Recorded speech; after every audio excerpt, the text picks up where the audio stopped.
மதுரையிலிருந்து ராமேஸ்வரம் போகும் பஸ்ஸில் பாம்பன் பாலத்தை அடுத்து அப்துல் கலாம் ஸ்டாப்பில் அட்வொகேட்டாக படிக்கும் மாணவி இரவு 10:30 மணிக்கு பஸ்ஸை விட்டு அந்த ஸ்டாப்பில் இறங்க தயாராகிறாங்க.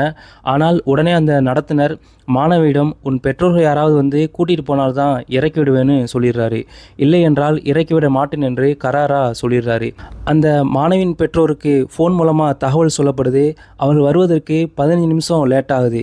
உடனே ஓட்டுநரும் நடத்துனரும் சொல்கிறாங்க, நைட்டில் இறக்கிவிட மாட்டோம், தயவு செய்து வண்டியிலே இருமா, நாங்கள் வேணும்னா ராமேஸ்வரம் பஸ் ஸ்டாப்பில் கொண்டு போய் விடுறோம்னு சொல்லிடுறாங்க.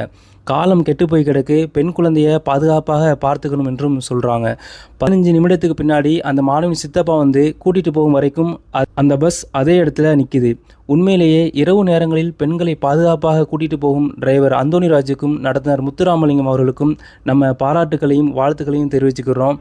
இதே போல் எல்லா ஆண்களும் இருந்துவிட்டால் இன்றைக்கு பல பெண்கள் தங்கள் தேவைக்கு தைரியமாக இரவில் வெளியில் செல்வார்கள்.